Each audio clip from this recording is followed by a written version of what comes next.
Okay, finally, we're at the second main category of things that we have to name, and we're going to start talking about covalent species. So we've been through all the different permutations of ionic compounds and what you would see, and we even kind of include acids in that sort of general realm, even though they have their own rules. Now we're talking about the nomenclature of things that share electrons, so covalent species. The first subset of covalent species we're going to look at are polyatomic elements. Now, some things show up in their elemental form in multiples, okay? And so what I mean by that is most things kind of are like carbon.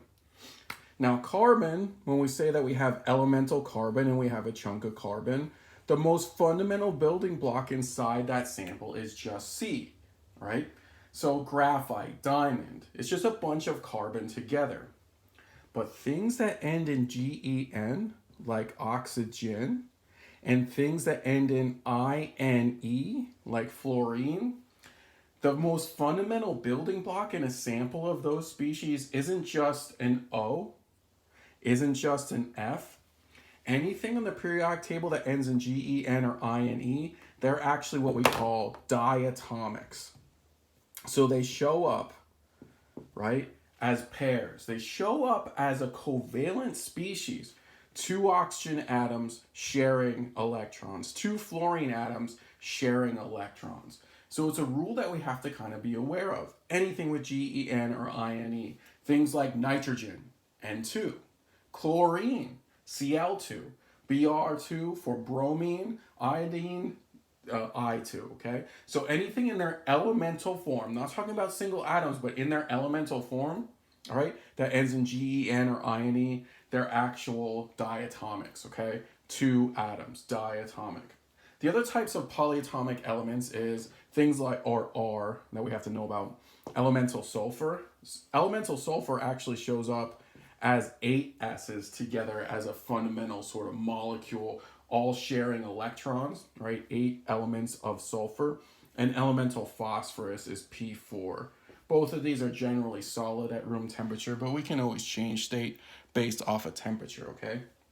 So the first set of covalent species we kind of need to be aware of is, okay, something like carbon, this doesn't really fit this idea. It's just carbon by itself, but, all right, all of these guys here, right, we need to be aware that some elemental forms are actually sharing electrons. GEN, INE, elemental sulfur, and elemental phosphorus, right? Past that, right, there is more complexity to the bonding for covalent species, so actually the naming is easier, right? So the other types of covalent species we're going to run into, all right, are just what we're going to call like normal binary compounds that are covalent. And that means that there are two things that are present, okay? So how are we going to identify a covalent species? Anything that's not ionic. So that means that we're going to identify a covalent species by seeing no metals present, okay? So if there are no metals, we can assume that it's covalent, okay? So if we have two elements together and we identify them as both things to the right of the staircase, both elements to the right of the staircase on the periodic table, then we know it's a covalent compound, right? And again, because these are so complex, we put more information into the name. And that actually makes naming easier, okay? So here's how we're going to name covalent species. You name the first element first, but I'm going to leave a blank here. For the second element, I'm also going to leave a blank, but the second element gets root plus IDE, just like before. But then these blanks, okay, get filled in with our Greek prefixes. So there's no assumptions. It's not like ionic compounds where we know a lot about ionic species. We know a lot about charges. There are no assumptions here. So you have to tell me how many of each element there are using the Greek prefixes, all right, that we referenced before. And remember, those prefixes are on slide 26 of your chapter 2 slideshow, okay? So the only other rule we have is we never start a word with mono. So even if there's one element present, and you would normally use mono to describe that there is just one of that element, that's going to be implied here, okay? So again, we like to kind of give examples that are rooted in things that you know.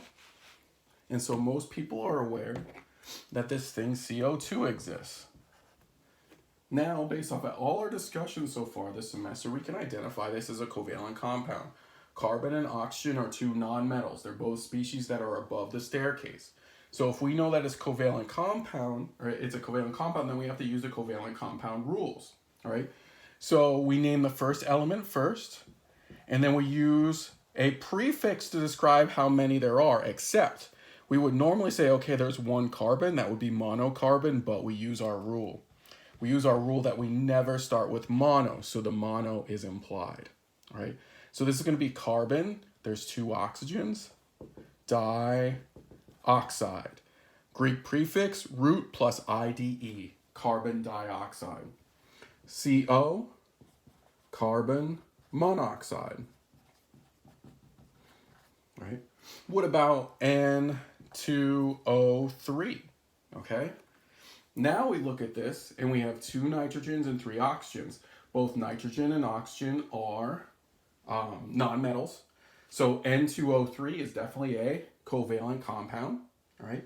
So N2O3, okay, so name the first element, but tell me how many there are and just don't start with mono. Well, there's two here, so I would use di, and it's okay to start with anything that's not mono. So this is dinitrogen, trioxide, right? Dinitrogen, trioxide, right? And let's just do one more. You can even see things that are kind of strange, okay? So what about P2S4? This is diphosphorus tetrasulfide. Diphosphorus tetrasulfide. So hopefully you can kind of see. But there aren't sort of subcategories from here. This is it. So if you kind of get this, that everything is so complicated, the sharing of electrons going on is a really strange process, that we have to put a ton of information into our names. We have to literally put how many things there are in each and every name. It actually makes it for an easier process as long as you can memorize those Greek prefixes. Let's do one more example where we go in the other direction, but you can kind of see how this works.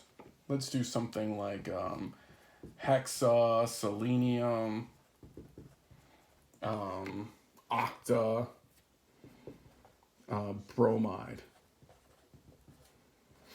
You can kind of see, all you really need to know are what these prefixes are. Now, selenium is Se. It's right underneath sulfur on the periodic table. Definitely a nonmetal. Bromine, definitely a nonmetal. But I see these prefixes in the name. And did we use those prefixes for ionic compounds? Only for hydrates. So for most ionic compounds, you're never going to see those Greek prefixes. And if you do, it's always going to be followed by hydrate. So even just like wording wise, we can look at this and say, oh yeah, this has to be a covalent compound, right? So I look at selenium, I remember that hexa means 6, all right? I look at bromide, that implies a bromine was used, all right? And octa is 8, so Se6Br8, okay? One other class of covalent species, and then we're done with this chapter, and we're gonna call these common molecules. So some molecules are seen so much that they get just common names, right? And H2O can form different species depending on its state. Now H2O, hopefully we know as water, okay? How do I know that H2O isn't an acid and I wouldn't name it like an acid? Do you see the states here? Acids have to be aqueous. And it doesn't really make sense for H2O to be aqueous because water is, in its water form, a liquid. So this I would not recognize as an acid because of the state. If I look at each one of these species, and I know it's a covalent compound because it's not an acid, okay? I would name this dihydrogen monoxide. Except we see water so much that we give it this common name. So H2O liquid, that translates to water, right? H2O solid, okay, we would call ice. and H2O gas, we either call water vapor or steam. And either one would be appropriate. So just because they're so common to our life, they're so common to things that we write, we give them this special name. So you would have never named this gaseous dihydrogen monoxide. You would always just kind of say water vapor. And so problems that you're given will have the same sort of thing attached to it. You need to know when it says water vapor, it's H2O gas. The only other common molecule to know is NH3, right? Which can have different states. In general, it's a gas. And this is ammonia. It's not ammonium, it's ammonia, okay? So it's not NH4 plus, which you've memorized, right? As a polyatomic ion, it's not that. That's ammonium. This is ammonia, NH3. So we just have to be on the lookout. We wouldn't call this nitrogen trihydride, right? Even though it is a covalent compound, okay? We wouldn't use the normal naming rules. We would use the general expression, okay? I know I mentioned it before, but I'll say it again. Naming takes practice. So practice as much as you can and send me any questions that you have. And this is it for chapter 2, and this ends the material for exam number 1.